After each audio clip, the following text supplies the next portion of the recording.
Bonjour et bienvenue. Je vous retrouve désormais pour la séquence 2 de cette série sur le cahier 9.2 de l'OITAF, au sujet des conditions exceptionnelles d'exploitation des remontées mécaniques. Dans ce document, il est établi qu'en exploitation le vent peut occasionner les 5 dangers suivants. Collision entre les véhicules, c'est-à-dire entre les sièges ou les cabines, et les ouvrages, comme les pylônes de ligne ou les stations.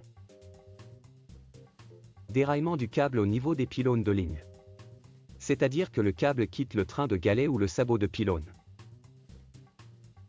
Dans le cas des télésièges, rabattement du garde-corps ou relevage des banquettes de sièges. Dans le cas des installations débrayables, des véhicules peuvent être bloqués ou se coincer dans les voies d'embrayage ou de débrayage, notamment dans la zone d'accouplement des pinces. Et enfin, des chutes d'arbres sur la ligne peuvent survenir, notamment à l'occasion de violentes rafales. Il ne s'agit pas toujours des arbres à proximité immédiate de la ligne qui peuvent tomber. Ainsi, pour prévenir ces différents dangers, ce cahier propose les mesures suivantes. Surveillance accrue de la ligne par le personnel en contact radio continu. Ralentissement de la vitesse.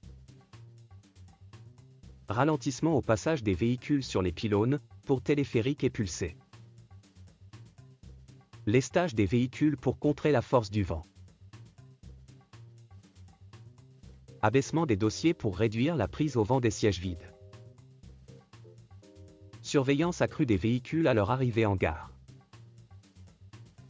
Accompagnement des véhicules à la main lors de leur cheminement en station. Pontage éventuel des protections anti-collision, tout en surveillant le bon espacement des véhicules en station.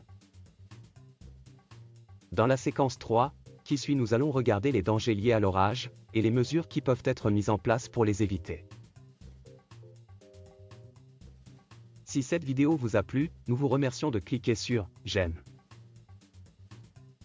Également, abonnez-vous à cette chaîne en cliquant directement sur le logo SCPRM qui vient d'apparaître. À bientôt dans une prochaine vidéo.